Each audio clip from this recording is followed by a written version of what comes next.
Hola, buenas tardes. Muchas gracias por su presencia.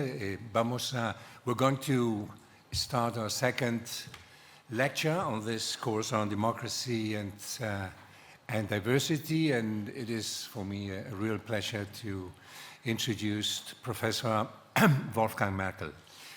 Merkel is probably one of the top European political scientists. He's super expert in everything related to democracy and crisis of liberal democracy, democratic resilience, and although you started really being an expert in German social democracy, as a matter of fact. Unfortunately. And well, it's not the best time, you know, to get back to that topic. Yeah, of course.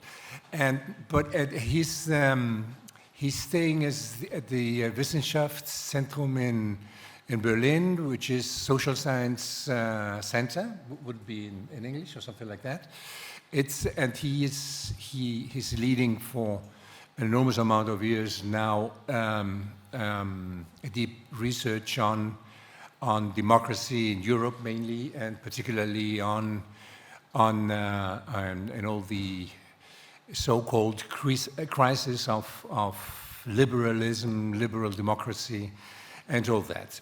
So it is for us really not just a pleasure, but it's really very lucky to have him with us today, amongst other things, because all of us are worried about the fate of democracy nowadays, and I think he will focus his topic also relating to that, at least in the end of his presentation, related to one of the aspects of the so-called crisis of democracy. Although I must say, and this is very important, some of us tend to look at the contemporary crisis of democracy, watching it, you know, as if the bottle were half empty.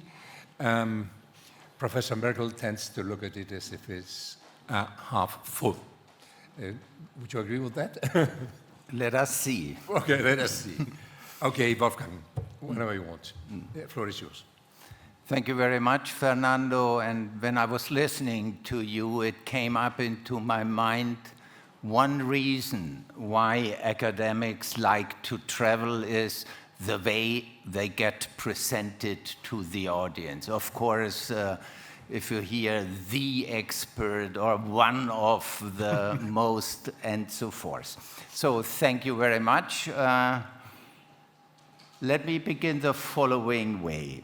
Señoras, señores, estimadas personas diversas, les agradezco la invitación y me alegro de estar de nuevo en su hermosa ciudad. Al mismo tiempo quiero disculparme por no poder dirigirme a ustedes en español debido a mi ignorancia lingüística. Pero no quiero torturarles durante 40 minutos con una mal mezcla lingüística de italianol con un fuerte acento germánico. Los intérpretes traducirán mi discurso en inglés al español. Se lo agradezco. Muchas gracias. So I'm going to switch to my proper presentation. If you have a brief look at the picture here at the wall, you see two different worlds. The one from my side, on the left side, is a demonstration of queer people. And on the right side, you may know this photo. This is Buffalo Man, one of the most visible figures who stormed the Congress building on the 6th January when Trump lost the election. And this is a kind of, or at least I try to develop an argument, these are the challengers of our democracy, not only in the United States, but certainly in many European countries. And here again, not only of Eastern European countries, deeply into the so-called established liberal democracy. We have to thank Antonio Gramsci for the idea that political power is also and above all determined by hegemony in the cultural sphere. Those political forces that succeeded in gaining an hegemonic position there, as in the entire società civile, also have the best chances to gaining the levers of power in società politica. The Italian philosopher sees the struggle for cultural hegemony as a constant battle for intellectual and moral leadership in society. For at least in the last 3 decades, we have been experiencing a struggle about the question of how diversity should be organized and should be represented in developed democratic societies. For a long time, it seemed that diversity had become a dominant paradigm in the arts, avant-garde discourses, education, social and political sciences, linguistic regulation, the recruitment of political elites, and even the employment policy of modern economic enterprises. And the last point, I will come back at the end of my presentation telling you something I only read in the morning of today about employment policies and diversities. However, with the implementation of such hegemonic structures, alienation also grew, especially among the less educated social classes. The countercultural resistance of conservative and reactionary elites in politics and society has increased as well. Today, right-wing populism could not be explained without this hegemonic battle for the dominance in the cultural sphere. Neither would Donald Trump's first and second electoral victories and the vendetta of the US president and his followers against diversity that followed after 2024. And here you see, I hope you see it, this is a classic. Yeah. You should see something, but maybe it's not switched on.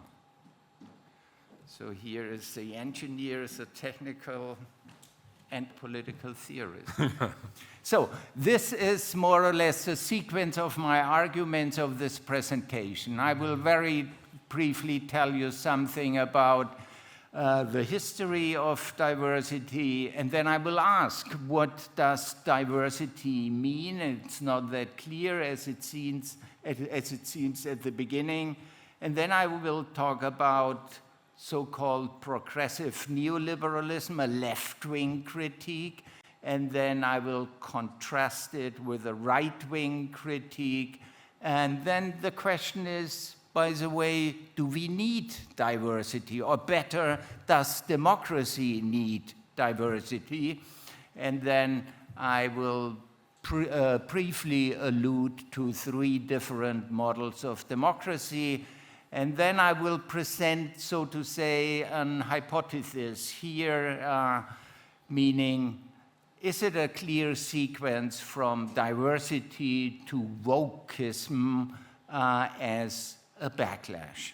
So the backlash would be the populist revenge. A brief history of the term. It is a new term as it appeared in social theory of the last 3 decades. Is this really the case? Or is the content of the term older and merely old wine in new bottles?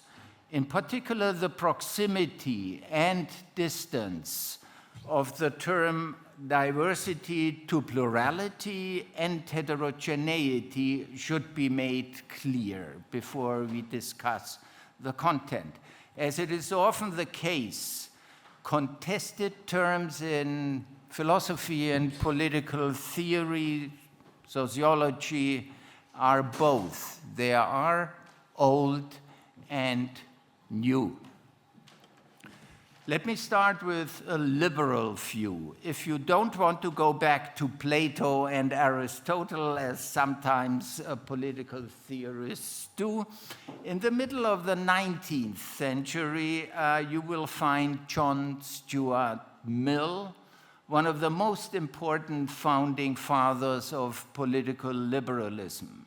He was, and still is, an eminent philosopher of freedom and constitutional theory of government, at least his writings. He is dead, of course.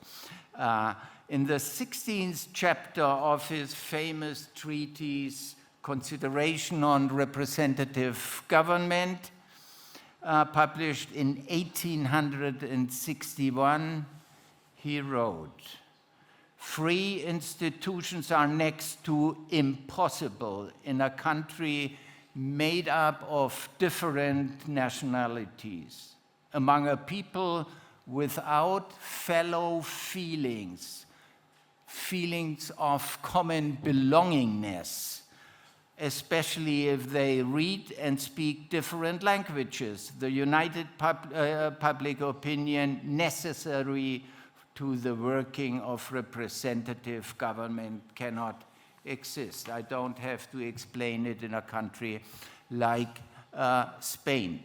Mill is picking up on a specific form of social diversity here, namely ethno-linguistic and national differences.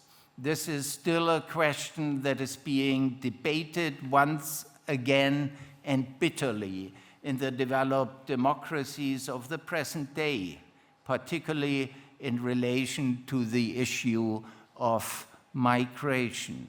In Mill's time, the term diversity was not yet used, and social heterogeneity was closely related to the issue of different ethnicities within a nation state. More than 100 years later, Robert Dahl, one of the most eminent theoreticians of democracy in the second half of the 20th century, broadened the types of diversity within a nation-state democracy. He does not speak about nationalities, but rather about identities, subcultural divisions, and pluralism when he writes about the heterogeneity of society within a democratic state. Let me quote him as well. "As the distinctiveness of a country's subcultures increase, the chances for polyarchy," this is a term Dahl is using for democracy, "the chances for democracy should decline." He did not yet use the term diversity. Instead, he has chosen the concept of subcultures. Subcultures, according to Dahl's analysis, are typically formed around ethnic, religious, racial, linguistic, or regional differences and shared historical experiences or ancestral myth.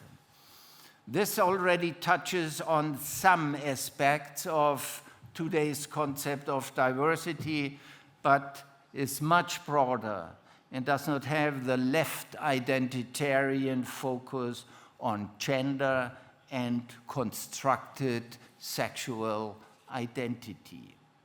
There are a large number of other authors who describe social heterogeneity and socioeconomic inequality as a particular problem in the nation state. Their conclusion, however, is not assimilation and should not lead to socio-cultural homogeneity, let alone dreams of conflict, of homogeneous, ethnically homogeneous society, as the German legal scholar Carl Schmitt was dreaming about.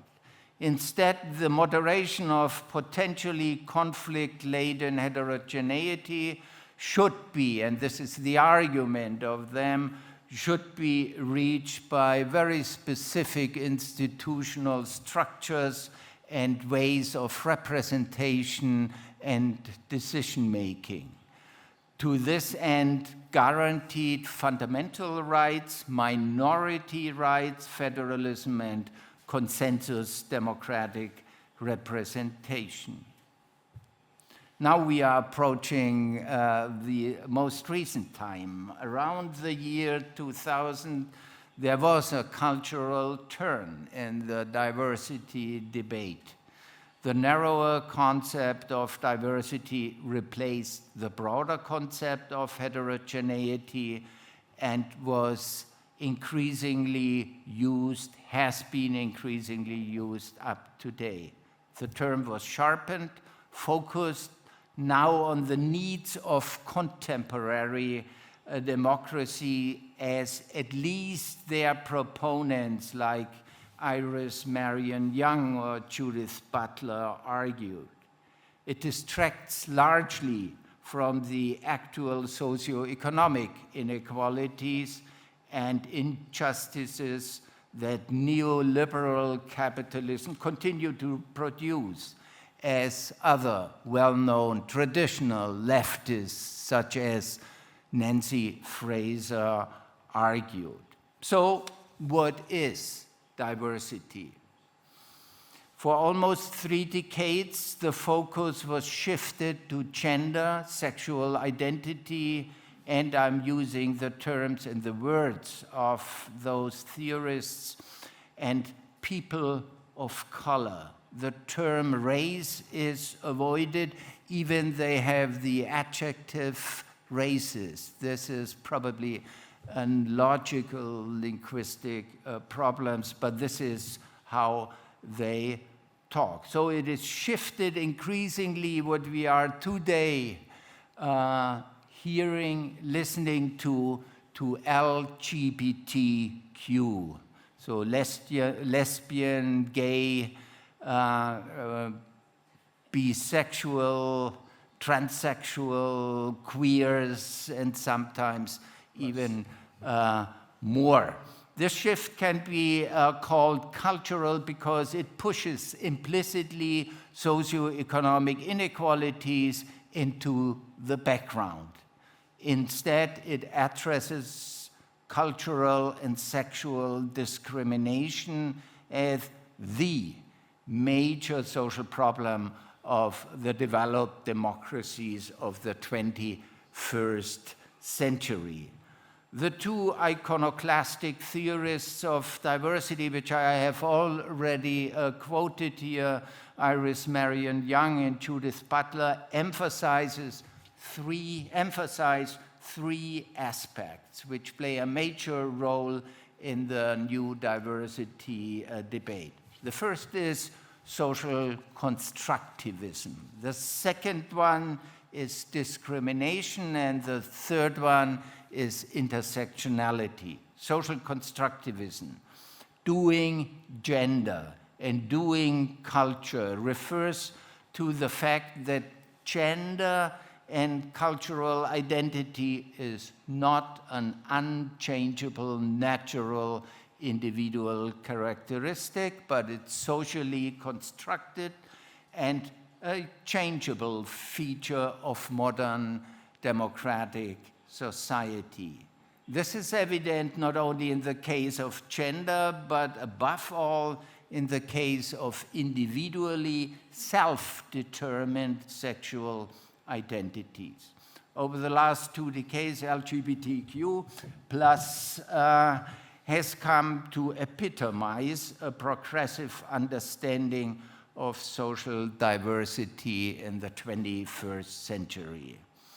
But, and here the argument goes, what has been constructed through social action, so the credo goes, can also be deconstructed and changed again.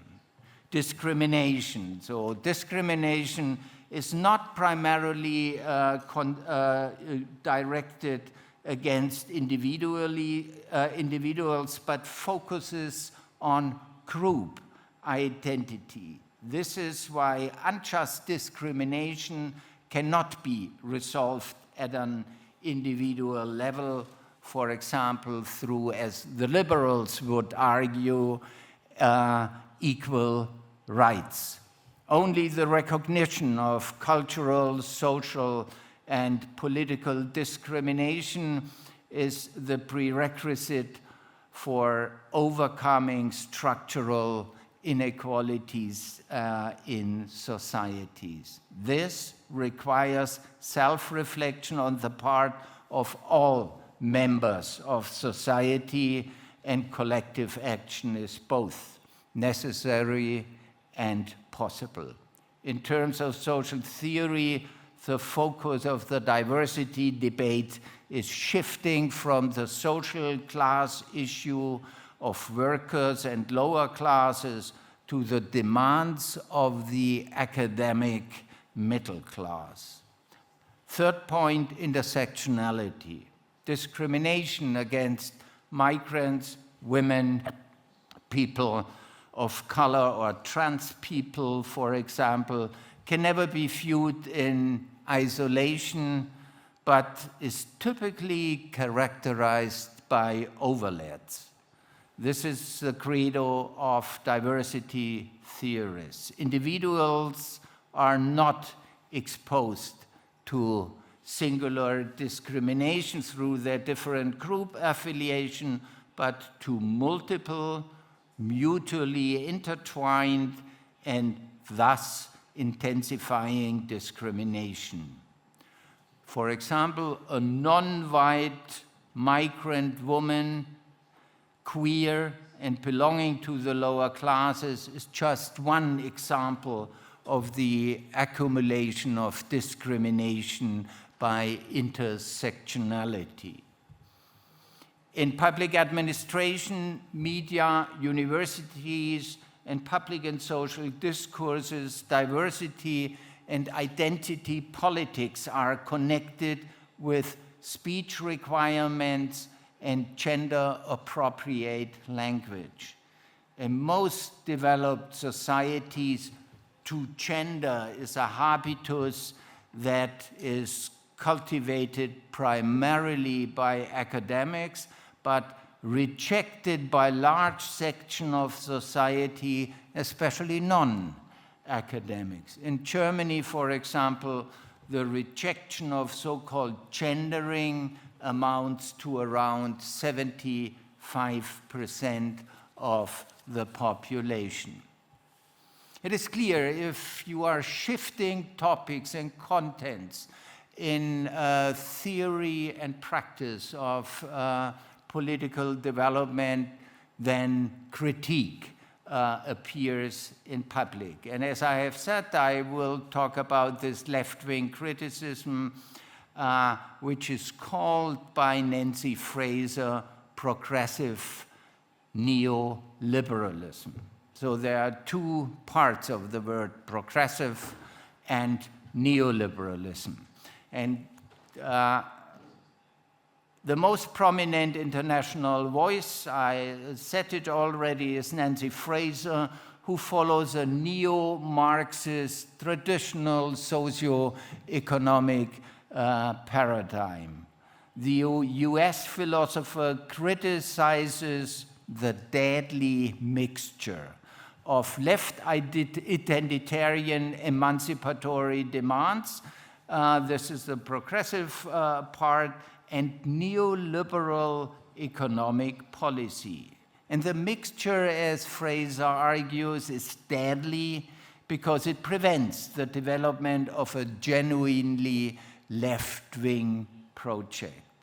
Fraser defines progressive neoliberalism as an alliance of mainstream currents of social movements. These are the LGBTQ movements on the one side, and high-end symbolic and service-based business sectors like as Wall Street, Silicon Valley, and Hollywood on the other.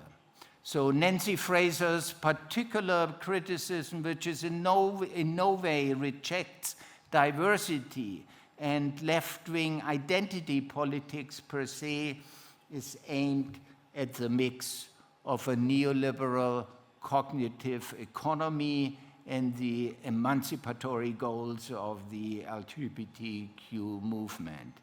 It is precisely the latter that gives neoliberalism a progressive democratic legitimization in post-industrial societies.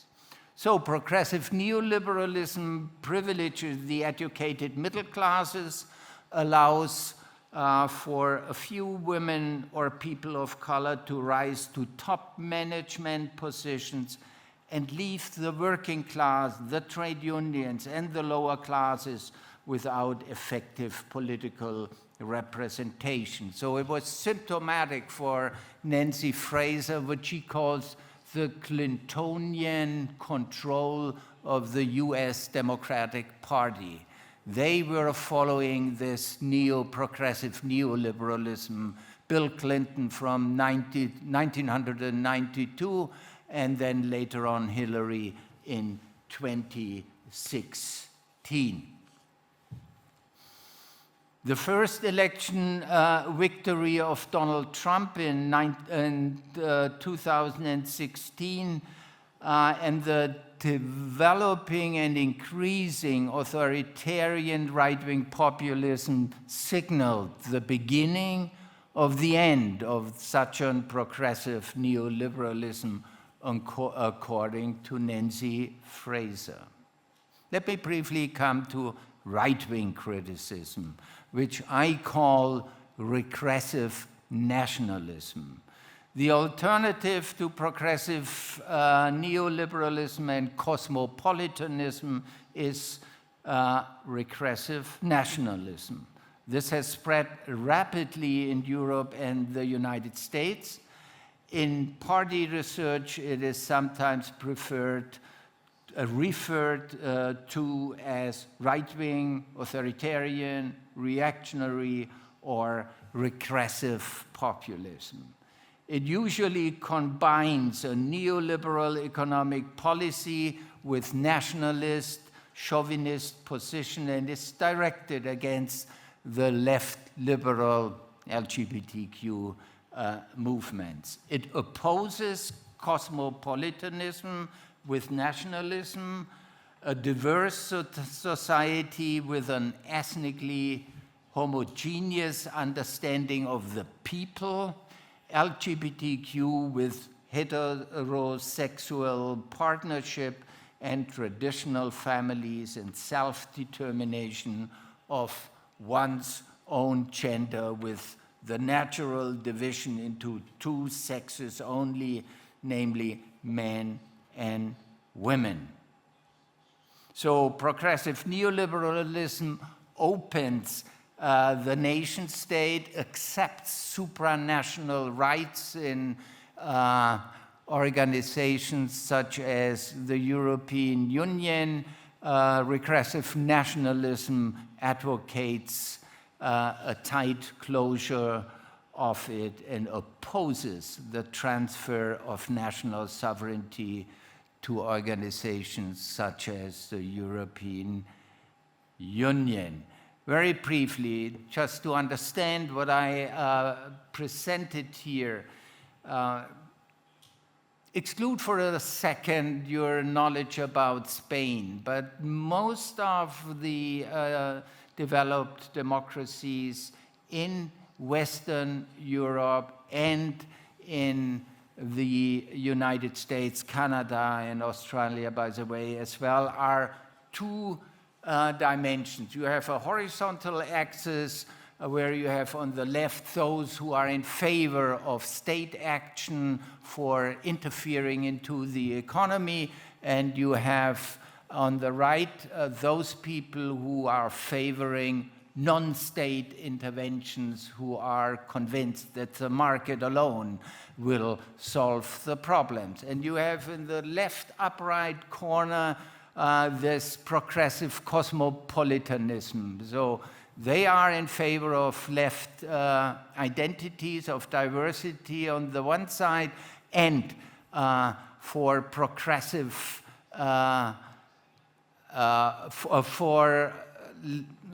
progressive cosmopolitanism on the one side, and nation-state oriented welfare states and economies. And on the lower side, on the lower right side, you see regressive neoliberalism, which is basically the policies of the right-wing populist parties, and above it, this is what Nancy Fraser criticizes as progressive neoliberalism, left identities, but market-oriented neoliberal policies. So the next point is, does democracy need diversity? It is a factum brutum, or better still, a factum bellum, that the developed European and transatlantic democracies are multidimensional. They are heterogeneous and diverse. In this respect, the pessimistic view of John Stuart Mill and Robert Dahl is, so to say, repudiated by the empirical development. However, the problems and conflict that this diversity still creates today show that the great liberal theorists of democracies were not completely wrong in their skepticism, at least in part. Diversity in political reality is always both a strength and a vulnerability of democracy. This is the empirical side. What about the normative side? Does democracy need diversity? Or more precisely, do liberal majoritarian democracy need to recognize and acknowledge that there is structural discrimination? So you hear it quite often in public debates where when somebody says there is a discrimination of these different people, you will hear, we are a liberal, democratic, rule of law-based democracy, and you have everything. You have equal rights. I come back very soon at the end of this problem. So the answer is to the question, does democracy need diversity, is yes. If democracies were to reject or restrict social diversity and their political demands for acceptance, they would lose their liberal and democratic quality or even slide into authoritarianism. If diversity is also associated with structural disadvantage, as it is often the case even in developed democracy, there is a democratic imperative to overcome these structural weaknesses. In this sense, the identity politics of disadvantaged groups can be understood as a democratization of democracy. The aim is to overcome structural exclusion and realize inclusion of all the people and identity politics into the democratic society. It is about closing the gap between the universalist values of democracy and the real existing discrimination. This requires, among other things, an increasing attempt to make state and social institutions more inclusive. So about what democracies I'm talking about? I said at the beginning I will present 3 models, but just to bore you at the beginning, there is a very hard-working colleague of political science, and he has looked at all the literature on democracy, and he found 501 different democracies, meaning with different adjectives. So he described those as, for example, as liberal, illiberal, defective, direct, representative, populist, to deliberative or feminist democracy. So I would need another hour for these 501 descriptions. So I make a more complex picture, much more simple, and distinguish between 3 different types, not yet, 3 different models of democracy. In the middle, you see a liberal democracy characterized by equal rights, by rule of law, and what is quite important, also separation of power. This is, so to say, the democracy in Scandinavia, and even Spain and Germany are belonging to this kind of liberal democracy. And here up, if you see the right vertical arrow, this would be inclusion. And if you include these neglected groups in society, you will democratize democracy, and the opposite radical democracies, according to my point of view, you really don't find yet in empirical, so to say, in a reality. And what we see much more in this time is a regression of the liberal democracy, a decline, and there are hundreds of books now has been published in the last 10 or 15 years. I call it here populist democracy. They don't have strong minority rights. They are majoritarian. Majoritarian here means the electoral majority is the ultimate legitimacy. If such as a president, such as Donald Trump, has won the election, he can do everything because he has the ultimate legitimacy of the people. So this is not, so to say, what we used to see in Western Europe, where the executive is closely controlled by many institutions, not at least the judiciary, and this is one of the fights which will be fought during the next years and will decide who wins, Trump on the executive or the courts on the judiciary side. It will decide about the fate of democracy. So My final argument here is the one, is there a causal sequence from diversity to wokeness and to finally the revenge of populism? With the continuing success of right-wing populist parties in Europe and the second term in presidency of Donald Trump, competition between the three models of democracy has intensified. In reality, radical democracy seems far removed from the reality today. Liberal democracy is under enormous pressure, and the populist version of an exclusive, I call it also, defective majoritarian democracy is on the rise.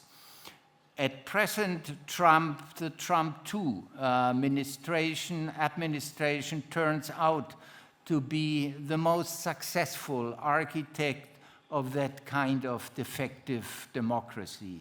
He has launched what I would call a vendetta against diversity, against left-wing identity politics, and the LGBT movements in the US. In particularly the newly created DOGE Department of Government Efficiency, at the beginning directed by Elon Musk. Trump has created an effective instrument for destroying progressive organizations, institutions, and policies with the aim of abolishing state-funded programs on diversity, equity, and inclusion. And what I said at the beginning, that I read in the morning this article about the most expensive German company. It's a software company, high-tech, it's called SAP, is more worth than Mercedes, Volkswagen, and Siemens, for example, together.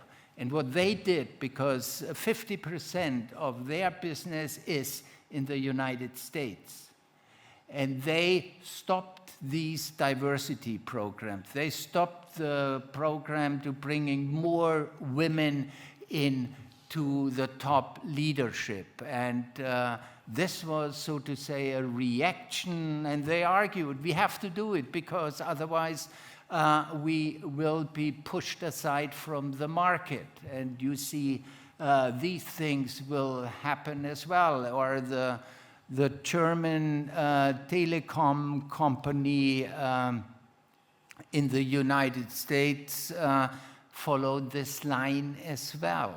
So you may not have examples in Spain, but I'm sure you find it soon in other countries as well. So where does this populist furor come from? If you look through the lenses of Karl Marx, you could say this is an antithetical political reaction to the discursive dominance of diversity and wokeness in the cultural sphere.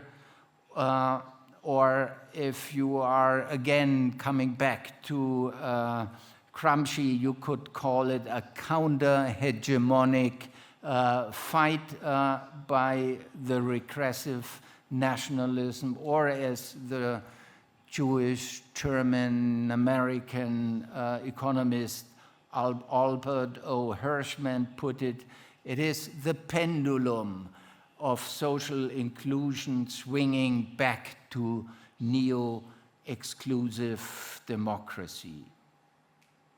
These are not treated here as normative questions, though I don't want to say the one is guilty or the other. I'm interested what provoked these vendetta, what provoked these populist reaction. And I would say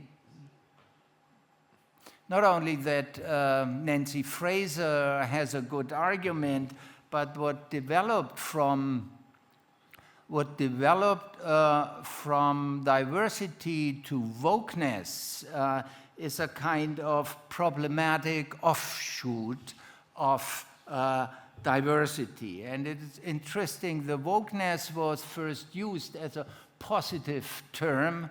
It was used, it means stay woke, be alert, be vigilant. And it first appeared in the 1938 when 9 young teenagers, male teenagers, were sentenced to a death because of supposedly rape, which never had taken place, and there was a huge campaign in the United States and internationally, which at the end saved these black teenagers. But now wokeness is very often used as a kind of battle cry of the conservative, accusing the others that they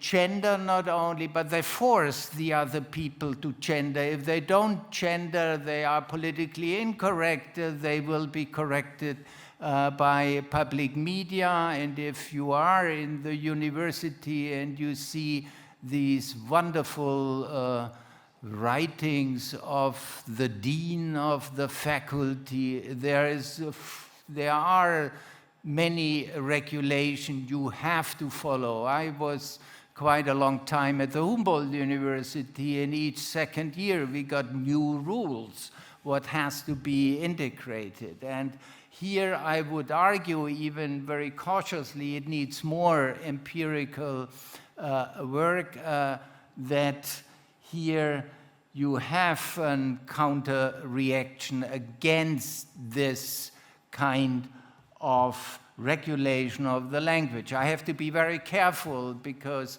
I don't want to appear on so to say, on the right side. I think from your side it is at the left side I am sitting here. So I do not want to follow simply this battle cry, everything is regulated, and of course, language has a certain function, but there are other arguments as well.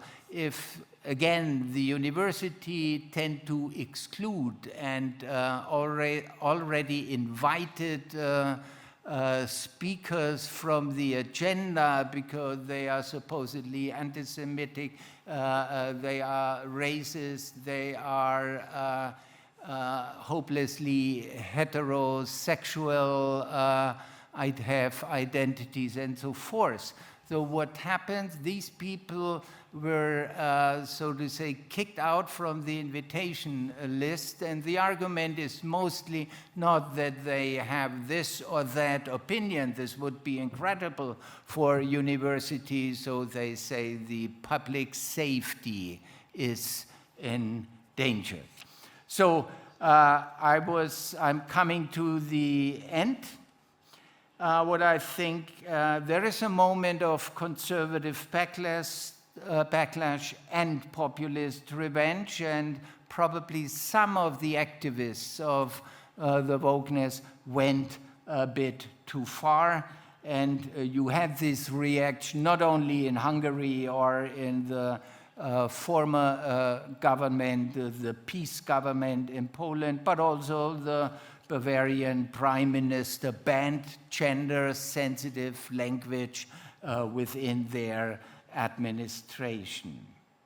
The crusade of Donald Trump and his followers is unprecedented in developed democracy. Trump is withdrawing research funding from universities for reasons including wokeness, affirmative action, and various identity politics in academic hiring. For example, he is dissolving publicly funded NGOs and organizations suspected of using woke vocabulary and working for inclusion or sexual minorities. And they set up public lists of supposedly woke words which are circulating in the public sphere, intended to effectively digitalize and combat woke ideas in the populist witch hunt. Conservative, authoritarian, right-wing populists have always been opposed to diversity, equity, and inclusion. It is precisely the lower and less educated classes who feel, and here I quote the title of a famous book, they feel like strangers in their own land, by Arlie Russell Hochschild. And if you have not read it, it's interesting. Their travel into the core of the American soul and country. What does this mean for the future of democracy? The trend is clear. The democratization of democracy is now only talked about in academic circles.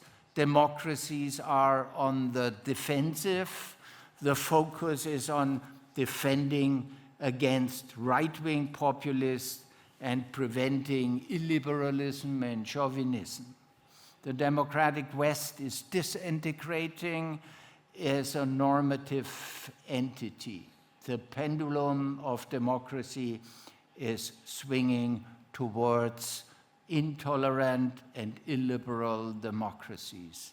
It will be of considerable importance whether the majority of the American society follows Trump's neo-authoritarianism. If they do, it will have disastrous, undemocratic repercussions in many other countries on the globe. I apologize immediately that I finish with such a pessimistic note, but you have now time to challenge it. Thank you very much for your patience.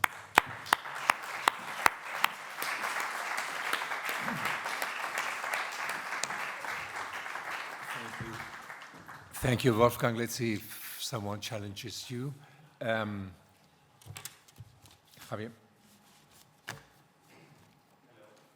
Thank you very much for this interesting presentation. There are a couple of questions from someone from the digital audience. He's called Jose Manuel Sanchez Rivas, and he mentions this concept by Karl Popper, the open society, and he asks if this concept of open society is not a way of imposing a weak society without strong points of reference, precisely to allow the dominance of an hegemony of neoliberal capitalism. He asked if the proliferation of weak identities is functional to neoliberalism in order to weaken social cohesion and surrender citizens to values such as individualism, consumerism, and so on. And if that is the case, he asked what has happened to the progressive left to defend capital's own ideology. I have to confess, I did not get the core of the question. I'm very sorry. This is certainly my cognitive insufficiency. What does it have to do with Popper? I did not get it. Yeah, but I don't think that's a relevant issue regarding the question. What I understand from the question, which I read in Spanish, is that so the left, by turning to diversity issues, is doing, the job of neoliberalism.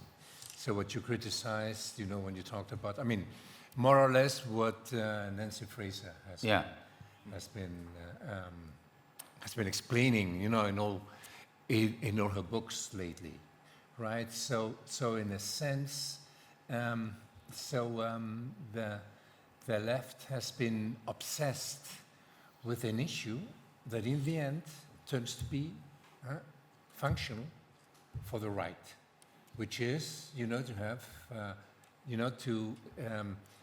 keep on maintaining, you know, a specific kind of domination, which is the domination by neoliberalism, or how we may call it, right?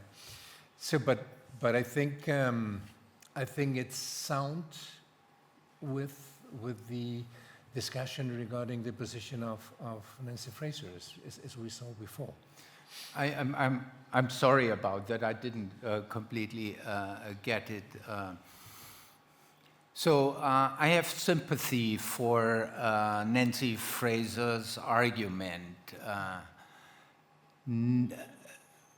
The point is not that the left turned to, I call it now, LGBT diversity issues.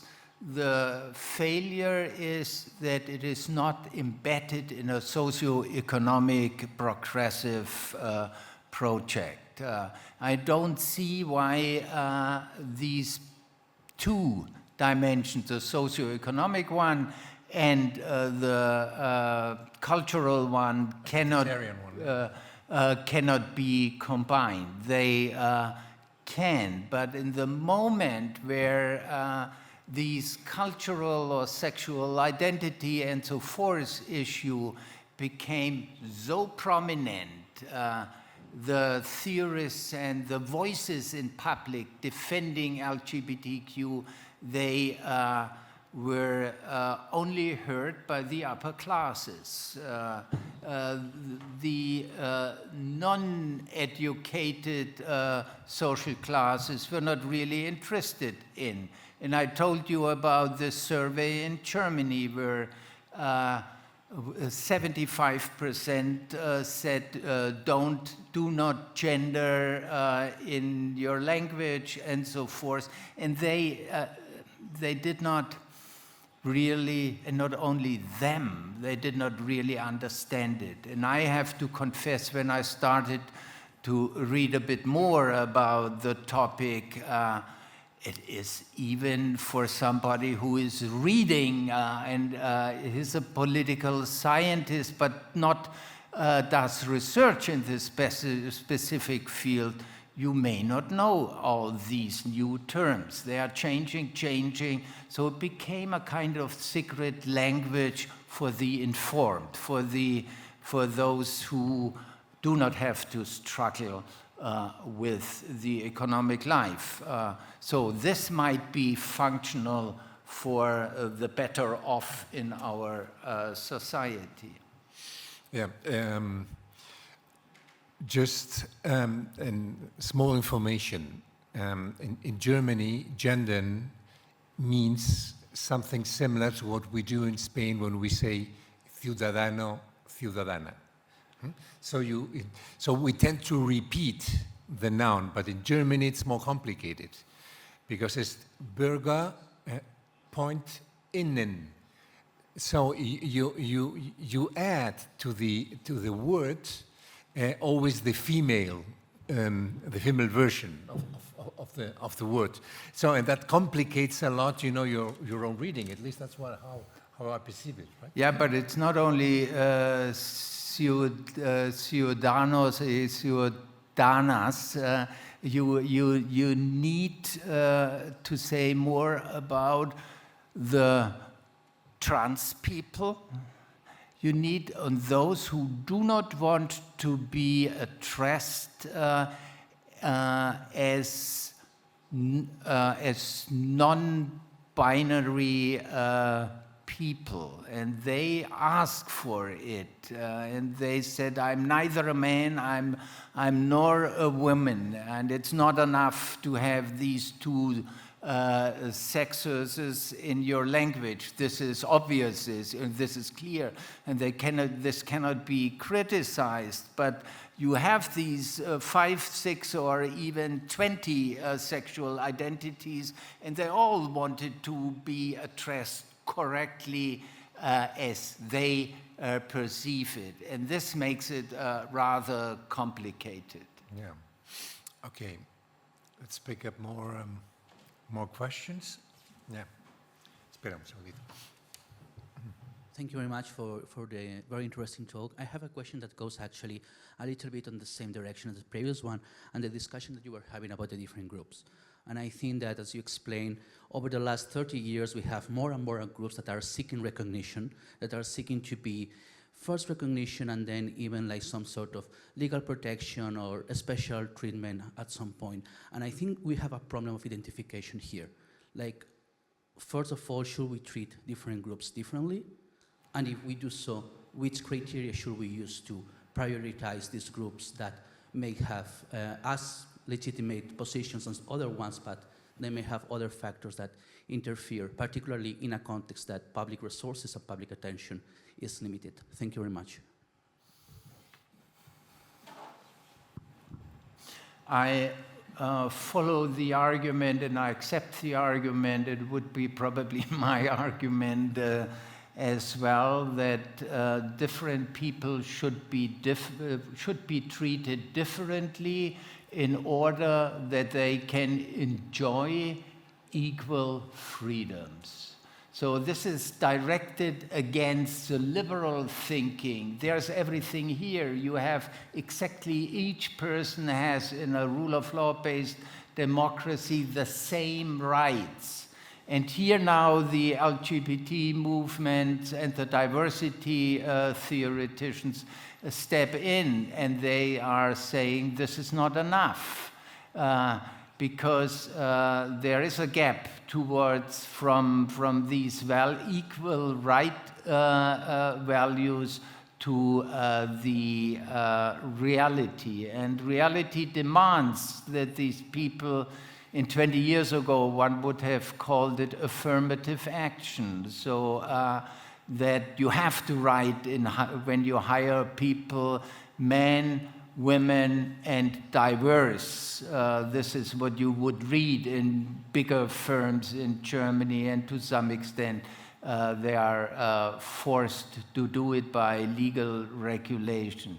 So if I understood you well, this is still a problem which distinguish liberal democracies from the more utopian radical democracy. And they have a point. If you are excluded from society because you are colored, you are trans, you are a Muslim, for example, then equal rights are not enough. So they have an argument, but then I would like to add the Nancy Fraser argument. This is not enough. We have to look at social classes as well, because not only in the United States, in Europe as well, you have a return of class behavior which is becoming stronger than, let's say, 20 years ago. So in those former times, a medical doctor was marrying a nurse. And today, these doctors are marrying a judge, a female judge, a lawyer. So you have a very horizontal return of class behavior. And this is certainly, which reminds us that we have to think about the socioeconomic exclusion as well. But just again, to make it clear, I am in favor and I accept this argument that these people are excluded. And we have to find forms beyond equal rights which include them better into our society.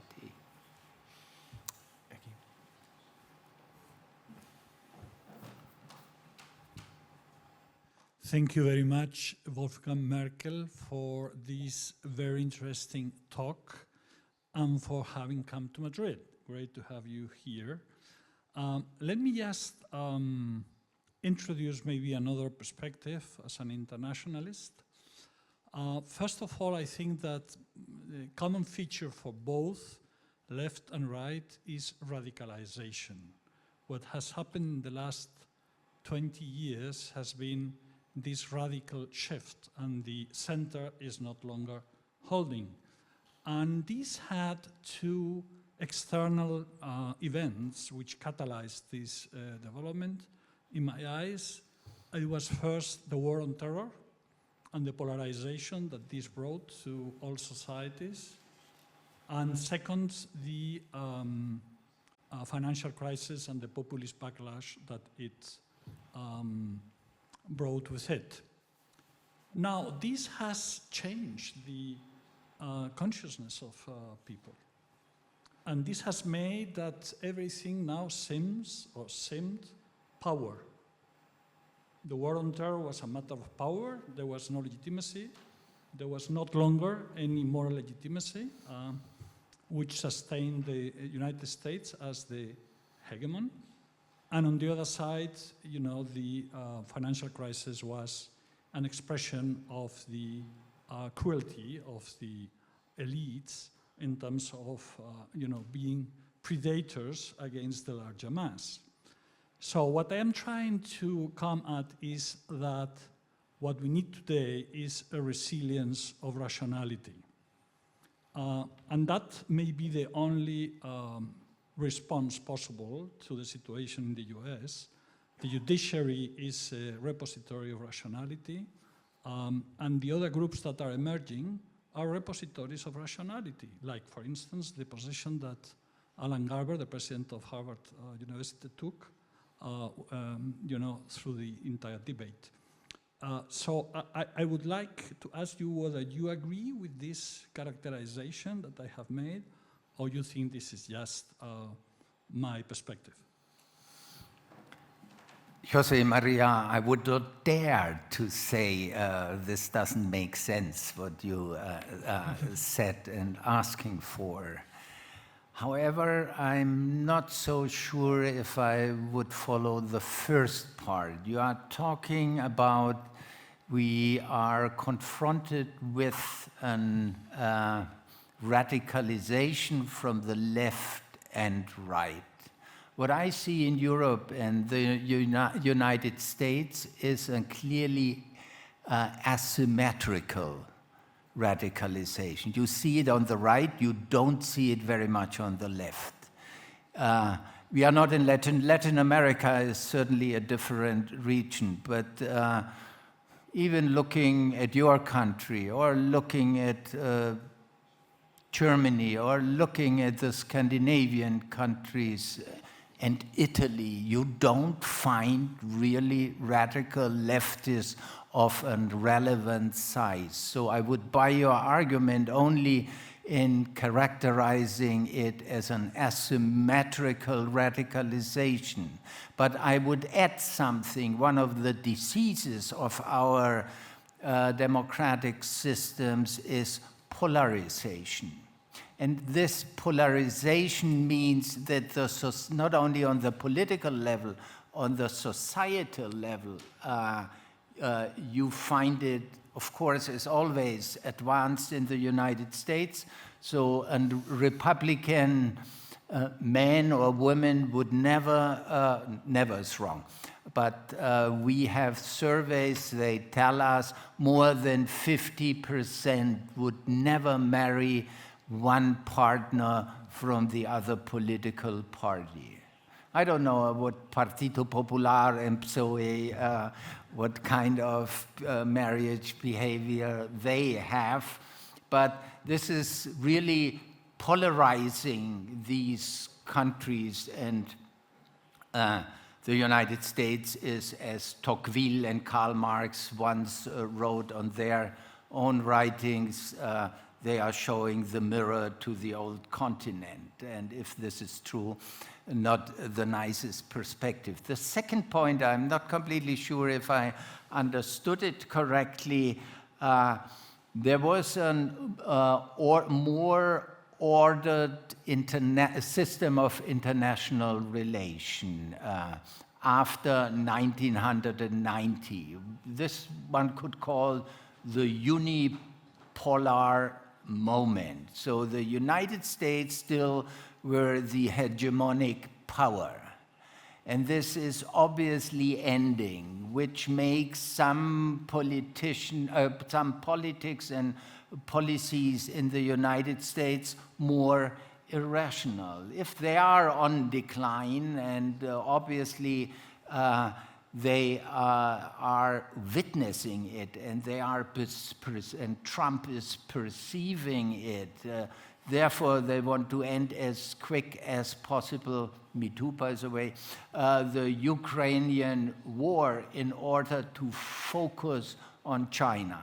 And now we have a transitional phase which has created a multipolar world, and probably transiting somewhere to a two-polar world, a kind of what we had after 45 to 1989. But this has not very much to do, according to my point of view, with the internal democratic structure. But you may have an argument, does it has? More questions? If not, I would have one. Do you really think that the main confrontation is between, to simplify, wokeness and a more traditional conception of the good?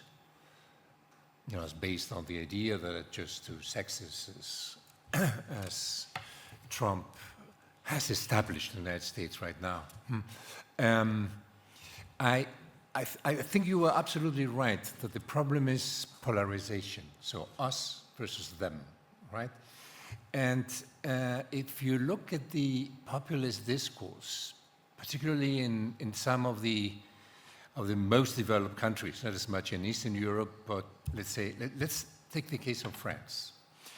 I think the main problem is us, so the French versus them, the migrants, right? Particularly Islamic migrants. And then she says, I'm against them, or we should be against them for a reason, which is they don't subscribe the principes de la République, so the principles of the Republic, amongst which we have the liberation of women, the plurality of religions, and we have homosexual marriage, things that could perfectly be defined as woke are being used as an argument against Islam. I can send you discourses by Le Pen, on this idea, because in French society you need other arguments, not just this very these very simple arguments that Trump uses. Okay, so woke is wrong, so let's do everything we can in order to fight it and to put it out of our country. But in Europe it's different. Take the case of Sarah Wagenknecht, for instance. She's against woke, but you wouldn't consider her non-progressive in terms of values, right? So somehow we would have to introduce more subtleties in order to establish. I think the main thing is to always find an argument in order to separate yourself. The majoritarian community in identitarian terms against or vis-a-vis some minority.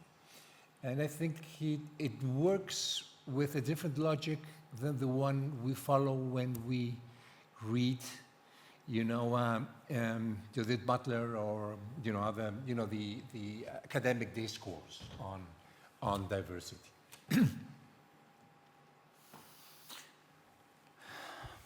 I think it's more complicated. Religion, everything is always more complicated. It is, first point, there is indeed an increasing mentality, we against them. Though this is, as Jose Maria very well knows, something which we find in different language with Carl Schmitt as well. And the populist discourse is, and here you are, according to my point of view, completely right. The populist discourse has one major point, and this is not sexual identity. Even they are politics, they are strongly against these diversity politics, is migration. And it's not only migration, because most of the people in France are not first generation migrants, they are born, they are citizens. So it must be something else, not migration, though it must be a different, obviously, cultural understanding. And if there is the suspicion that these people do not accept only Republican rights, but women rights, sozusagen human rights to some extent, the equality, if this is right, it's not so easy to find very solid evidence for it, then one could argue from a liberal point of view, you have to accept these points. And therefore, without Islam and the radicalization of Islam in Europe, the populism would not have this success. They are mobilizing along it. And I dare to say something very risky. We had this discussion in Germany in 2016 when the Chancellor Merkel at that time, not my wife, at that time said, I cannot do anything. And in a short period, more than 1 million of migrants came in. I would argue 1 million shouldn't be such a problem for Germany. But they entered then the populist, the rightist populist entered the discourse, and they said, this is a kind of finis Germaniae, so we have to save our culture. And if this 1 million people who came to Germany in 2016 would not have been Muslim people from North Africa or Near East, but from Canada, for example. Or Ukraine, for instance, nothing happened with And Ukraine. even Ukraine is something, from Canada they would immediately accept it.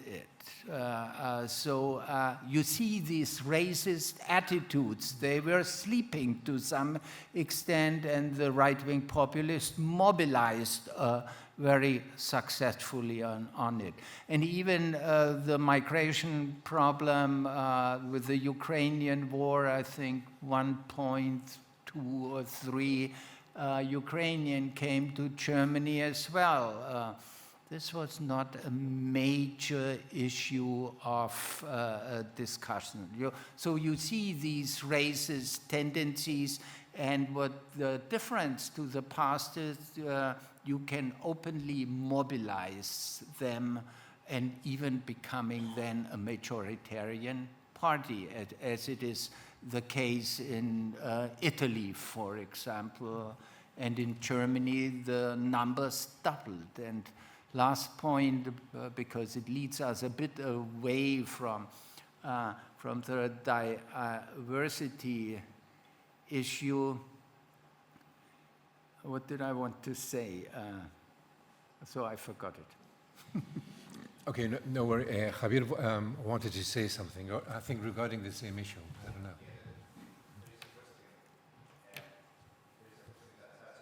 The same thing, which is that right-wing populist parties have often been described as organizations that oppose diversity. However, we are seeing in recent empirical literature that some of these parties are trying to attract the vote of some members of these minorities, particularly gay voters or women or members of some racial minorities. Let's think of phenomena such as homo-nationalism or the traditional wives or even the way that Trump or Vox in Spain have tried to attract the votes of Latino people. So the question is, if you think that this is just a rhetorical and strategic move from these organizations, or they are trying to even negotiate up to some extent their identity, negotiate the core of Judeo-Christian values and accept a certain degree of diversity. So this is the question. It's an interesting point, and I certainly, when I'm writing more in detail than writing a presentation, I would dig somewhat deeper in this, what I would call ambiguity. You have, for example, in the Alternative für Deutschland, this is a right-wing populist party, one of the most radical, I would say, in Europe. The leader of the party, she is openly married to another woman. So she is a woman and she's married to another woman. From Asia. And even, so to say, a migrant, and they live in Switzerland, by the way. She is a politician in Germany. And you will find these kind of ambiguities as well. Another ambiguity is, and I come back to your question, another ambiguity is that the populist followers like billionaires. So they are not the lowest classes among the voters, but they are the non-academic middle classes as a typical voter. And you had it with Berlusconi. Berlusconi invented to some extent the right-wing populism, the moderate one in Europe.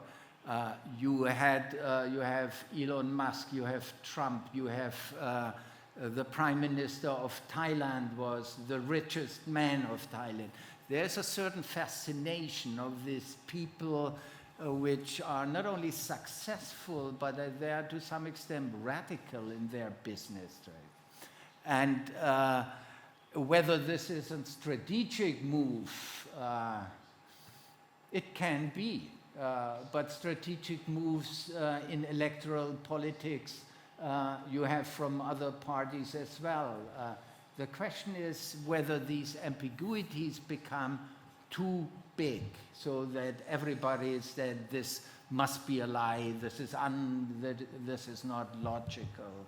And, but what we have seen, people are cognitively dissonant to some extent. They accept these ambiguities. And here your point maybe comes in again, migration. And this is kind of not, often not very humanely, these attitudes. Therefore, these diversity people have a point. They have a point, but they neglect all critique, for example, against Islam. This is not what they would accept because it's immediately called, I had many of these discussions, friendly discussions in my seminars. They argue, the students and those activists for diversity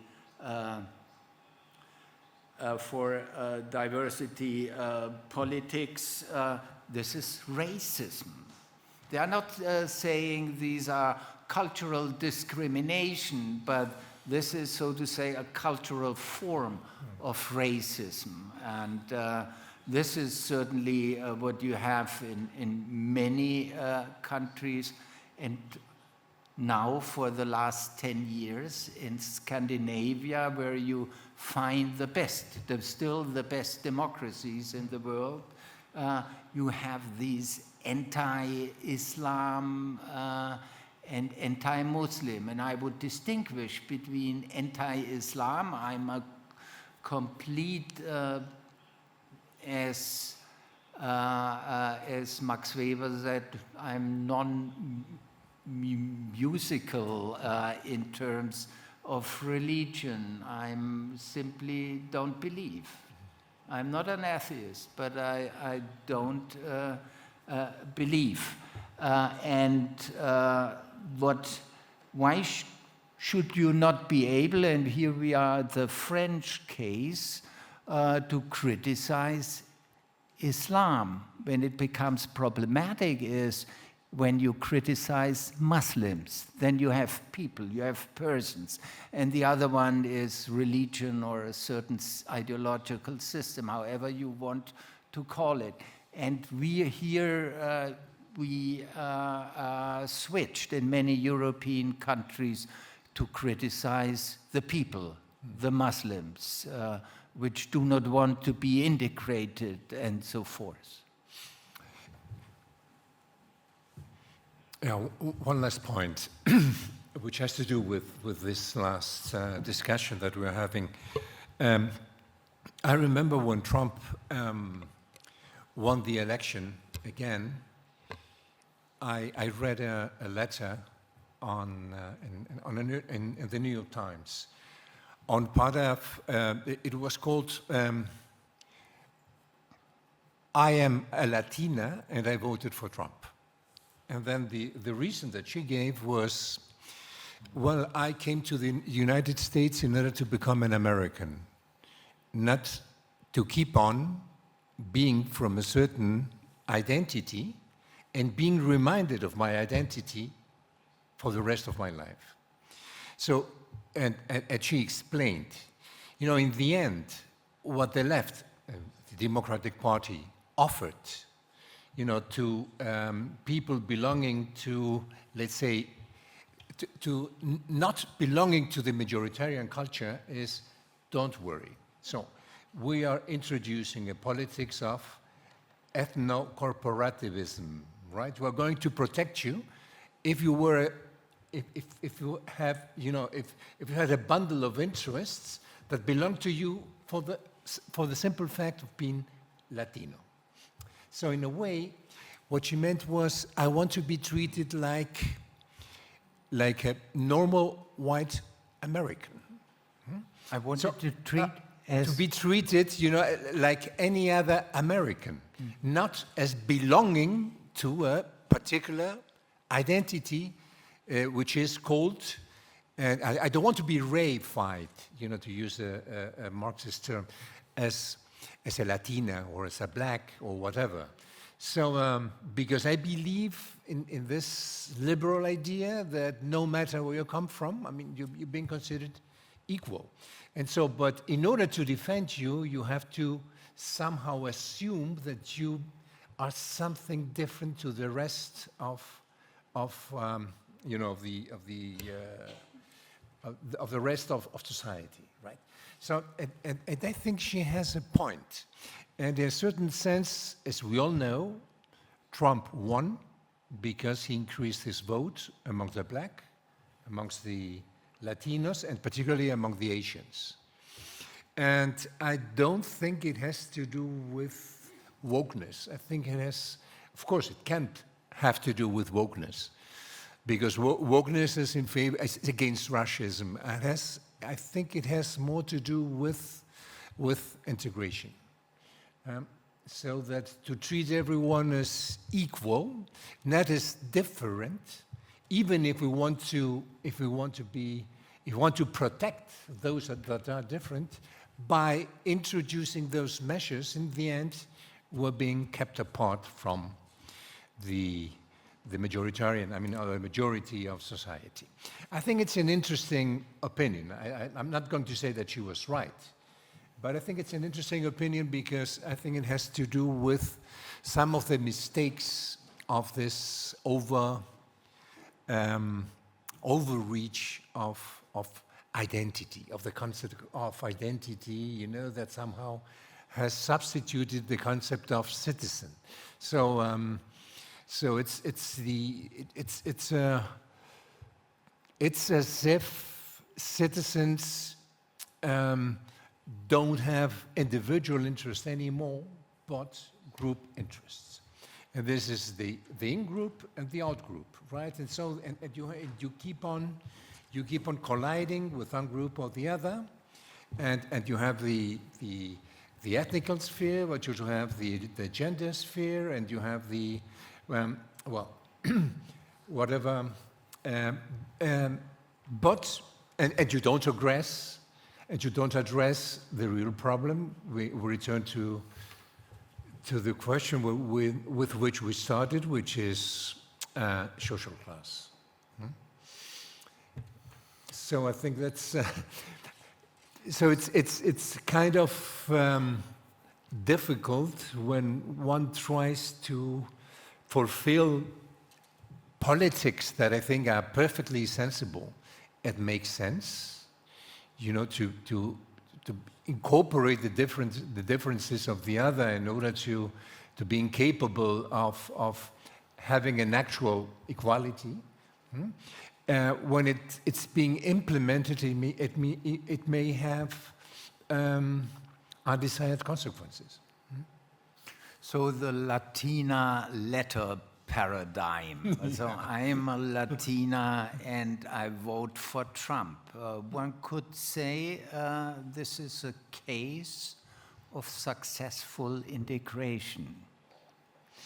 Or of successful ideology, or yeah, but in a way, if she argues, it's not that this is fantastic. This is not what I want to say, but if she wants to be addressed as an American, then as a very important fact in her life, then the integration was successful. for her. For her. Well, she was from Florida and she was from Cuban origin. Of course, they are more educated. And yeah, but the woman has this woman has different roles, as we know. We all have different roles in our life. She's a mother. She might be a mother. She's a woman.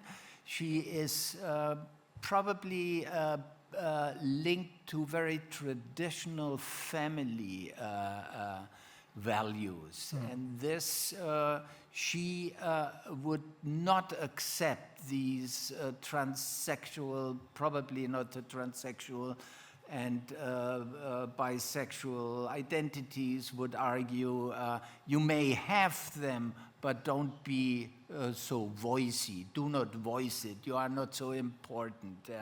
And I think this makes, this is again an ambiguity.